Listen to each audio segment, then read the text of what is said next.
नमस्कार दोस्तों। आइए देखते हैं आज का करंट अफेयर। तो असम में जो नगर पालिका के चुनाव हुए थे उसमें भाजपा और असम गण परिषद जो है ने जीत प्राप्त की है।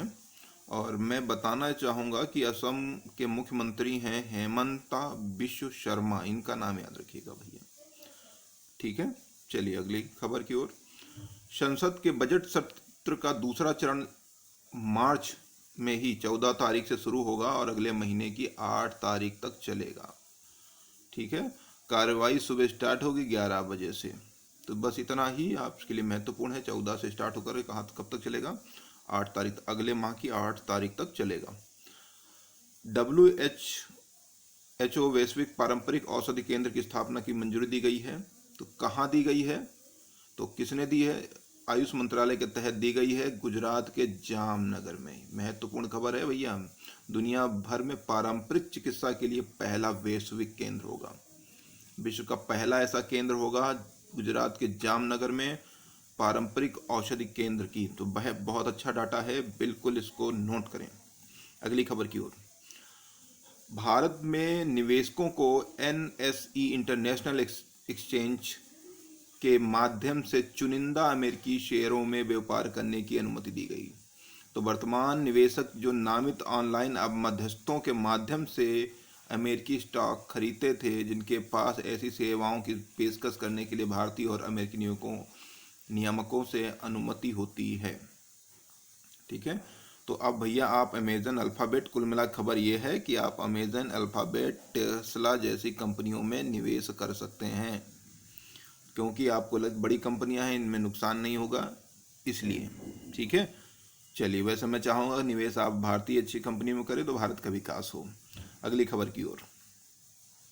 IIT रुड़की में राष्ट्रीय सुपर कंप्यूटिंग मिशन के तहत 1.66 पेटाफ्लक्स की सुपर कंप्यूटिंग क्षमता के साथ परम गंगा नामक एक उच्च प्रदर्शन कंप्यूटेशनल सुविधा प्रदान की गई है। तो भैया इससे पहले भारतीय सुपर कंप्यूटर कौन था? परम प्रवेग था। और अभी कौन बन गया है? परम गंगा, ठीक है। तो ये किसके द्वारा बनाया गया है? IIT रुड़की। और परम प्रवेग किसके द्वारा माध्यम से था? तो वो था बेंगलोर, ठीक है भाई। चलिए, ये भी अच्छी खबर है, तो इस पर वो ध्यान रखिएगा। रुड़की, परम गंगा और परम प्रवेग बेंगलुरु। हाल ही में मद्रास उच्च न्यायालय में एक जनहित याचिका डाली गई। PIL के द्वारा मांग की गई कि सभी दस्तावेज में पिता के साथ माता के नाम का भी उल्लेख होना चाहिए।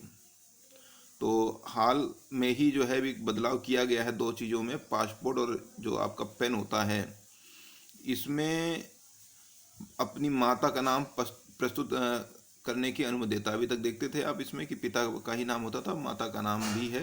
किनके लिए? खासकर जो है सिंगल पेरेंट हो रहे हैं।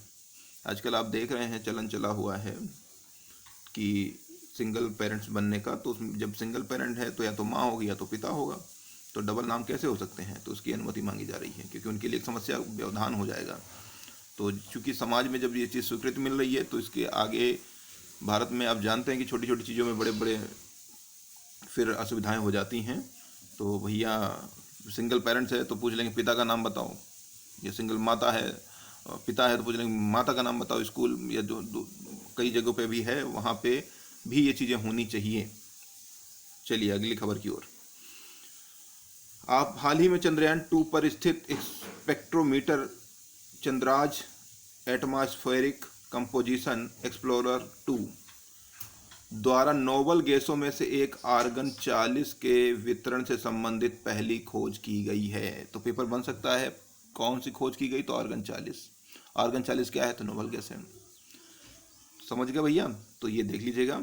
और थोड़ी जानकारी मैं और दे रहा हूँ कि आर्बिटर का नाम क्या था? विक्रम साराभाई के नाम से प्रेरित था।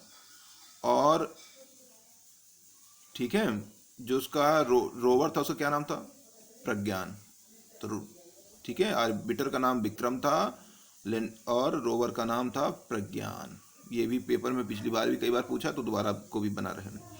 कन्या शिक्षा प्रवेश उत्सव, ये 8 मार्च को योजना स्टार्ट की गई है। अंतर्राष्ट्रीय महिला दिवस के समय पे। इसमें 11-14 वर्ष की जो बालिकाएं स्कूल नहीं जा रही हैं उनको स्कूल जाने के लिए, प्रवेश दिलाने के लिए प्रोत्साहित किया जाएगा। मैं नोबल गैस के बारे में भी थोड़ी सी बात बता दूं आपको कि नोबल गैस 7 रासायनिक तत्वों का एक समूह है। कितनी नोबल गैसें हैं? 7 हैं। उत्कृष्ट गैसें भी कहते हैं। और जो आवर्त सारणी के 18 समूह 18 और 8A में रखा गया है। कौन कौन सी हैं? हीलियम, नियान, आर्गन, क्रिप्टॉन, जेनान, रेडान और ओग्नेशन। तो ये भैया इनके नाम याद रखें तो बहुत अच्छी बात है। दूसरी बात बता दूं, ब्रह्मांड में हाइड्रोजन सबसे अधिक मात्रा में उपलब्ध है। हाइड्रोजन के बाद उपलब्ध होने वाला तत्व है हीलियम। ब्रह्मांड की बात हो रही है। तो चलिए भाई, आज के लिए इतना ही महत्वपूर्ण डाटा था, ठीक है। बाकी अब देखते हैं, चुनाव का रिजल्ट शाम तक आएगा तो किस सरकार बनती है उसके अकॉर्डिंग भर्तियों पे भी क्या प्रभाव पड़ेगा वो भी देखने वाली बात होगी। इसी के साथ नमस्कार, जय हिंद दोस्तों।